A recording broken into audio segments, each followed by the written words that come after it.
All right, welcome back to Football Scorecast, everybody.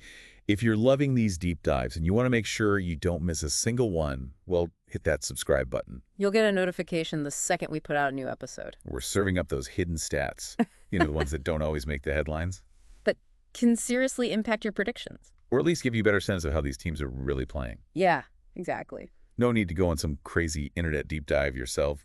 We do it all for you. That's right. We do the legwork. Okay, so this week we're looking at Arsenal versus Monaco. Ooh, that's a juicy one. Yeah, and there's a lot more to this matchup than just their current standings. Oh, yeah, absolutely. You can't talk about these two without mentioning the Arsène Wenger connection. Yeah, he managed both of them. Managed both clubs, and coincidentally, both teams also had their only Champions League final appearances under him. Yeah, and lost. Both lost. And lost. That's, well, that's kind of interesting. It is, yeah, a bit of a strange symmetry there. All right, well, looking more at the present, both teams are tied in the Champions League group stage right now. Yeah, same record. Yep, 3 wins, a draw, and a loss. 3 wins, a draw, a loss. It's that tight.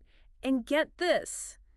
Historically, the home team has lost both times these clubs have met before. Makes you think a little, right? Especially given Arsenal's recent draw against Fulham. Yeah, it does. Maybe Arsenal's home advantage isn't as strong as we think. Yeah, it makes you wonder because they have been super dominant in European games at the Emirates. Oh, for sure. 6 wins out of their last 7 Champions League matches there. Yeah. Including some pretty decisive wins against, French teams. Yeah, they've really hammered some French teams at home. But There's always a but. there it is. But Monaco was actually the last team to beat them at home in the Champions League. Back in the 2014-15 season. Wow, yeah. That has to give them some confidence walking into the Emirates, right?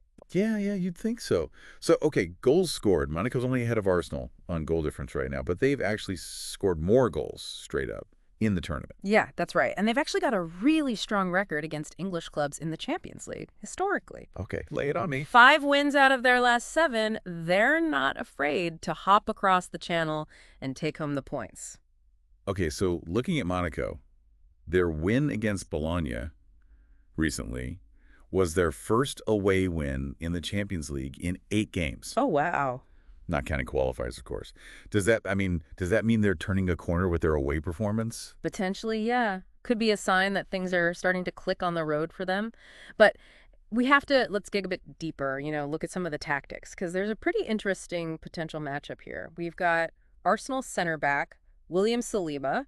He's actually been on a bit of a scoring streak recently, believe it or not.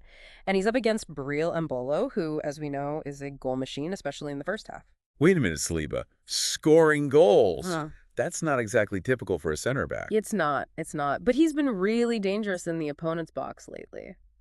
So what makes him so dangerous? I mean, how do you see him matching up against a, physical striker like Embolo? Well, Saliba is incredible in the air, fantastic aerial prowess. Oh, yeah, God. And Arsenal have been using him really strategically on set pieces. That makes sense. You also see him sometimes arriving late in the box, popping up out nowhere to get on the end of crosses. He's sneaky. He is.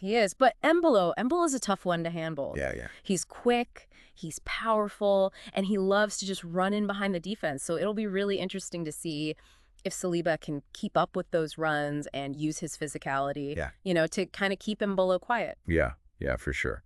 Okay, here's a stat that I think could be huge. Monaco has been on fire in the second half of their Champions League matches this season. Yeah, they love a late goal. They lead the league in second half goals. Yeah. So, are we thinking late drama? Maybe? Oh, absolutely. It's actually fascinating. They often start a bit slow, almost like they're, sizing up their opponent. But then you see their manager, he makes some key substitutions around the 60-minute mark. Yeah. Brings on some players who add a lot of pace and creativity. That seems to be what, sparks their second half dominance. Interesting. So let's bring it all together for our listeners.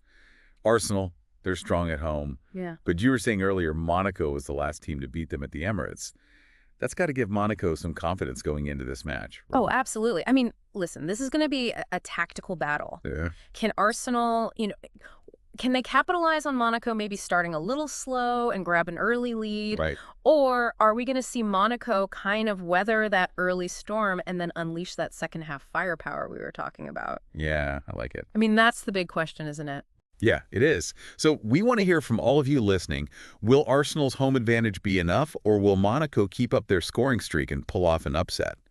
Give us your predictions. We'd love to hear what you think. Yeah, let us know.